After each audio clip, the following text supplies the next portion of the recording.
Journey BHEL Lingampalli కొత్త flyover నుంచి 15 to 25 minutes time. ఇక్కడ ప్రతి ఒక్కరు ఇబ్బంది 2 మినిట్స్లో మనం ఈ కూడలిని టు పటాన్చెరు అండ్ సంగారెడ్డి వరకు కూడా రోడ్ ఎక్స్పాన్షన్ కూడా మన మియాపూర్ టు పటాన్చెరు. అత్యధికమైన రద్దీ ఉన్న హైవే అంటే 12 years back Nalgonda fly Patancheru Beeramguda Ameenpur Krishnareddypet 5 lakhs to 35 lakhs simplex house కొనడం జరిగింది అనేది చాలా కష్టంగా ఉంది. Welcome to our channel idea properties.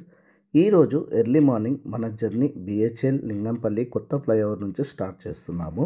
మన అందరికీ తెలుసు ఫిబ్రవరి 28 నుంచి బిహెచ్ఎల్ లింగంపల్లి ఫ్లైఓవర్ ఓపెన్ చేయడం జరిగింది. ఈ ఫ్లైఓవర్ అండ్ ఈ బిహెచ్ఎల్ కూడలి వద్ద నిన్నటి వరకు ట్రాఫిక్లో చాలా ఇబ్బందిగా ఉండేది. మినిమం 15 to 25 మినిట్స్ టైం ఇక్కడ ప్రతి ఒక్కరు ఇబ్బంది పడుతున్నారు. ఇప్పుడు అయితే ఈజీగా జస్ట్ 2 మినిట్స్లో మనం ఈ కూడలిని క్రాస్ చేయవచ్చు. అంతేకాకుండా flyover left and right side కూడా రోడ్ ఎక్స్పాన్షన్ చేస్తున్నారు.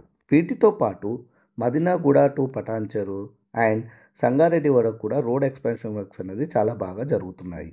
వీటికి తోడు హైదరాబాద్ మెట్రో ఎక్స్పాన్షన్ కూడా మన మియాపూర్ టు పటాన్చెరు అనేది కన్ఫర్మేషన్ అయ్యింది. నా ఉద్దేశం ప్రకారం మన హైదరాబాద్లో అతి ముఖ్యంగా ప్రయారిటీ పరంగా చూస్తే Miyapur to Patancheru or Allwyn cross road to Gachibowli or Lingampally to Gachibowli ఏరియాలో తప్పనిసరిగా మెట్రో ఎక్స్పాన్షన్ అనేది జరగాల్సి ఉంది.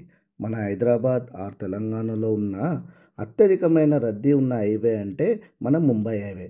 ఈ లింగంపల్లి సర్కిల్ ఎప్పుడు మన Gachibowli side or hitech city side వెళ్ళే ఐటీ ఎంప్లాయీస్తో or Patancheru and Sangareddy side వెళ్ళే ఇండస్ట్రియల్ ఎంప్లాయీస్తో ఎప్పుడు రద్దీగా ఉంటుంది. ఒక 10 to 12 years back Nalgonda flyover తర్వాత తెల్వాపూర్, నల్గొండ, బిహెచ్ఎల్, పటాన్చెరు, బీరంగూడ, అమీన్పూర్, కృష్ణారెడ్డిపేట్ రెసిడెన్షియల్ పరంగా చాలా మార్పు వచ్చింది.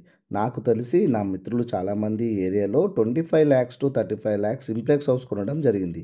ఇప్పుడు ఇక్కడ మనం 1 crore బిలో మనకి ఒక ఇండివిజువల్ హౌస్ కానీ ఫ్లాట్ కానీ రావడం అనేది చాలా కష్టంగా ఉంది.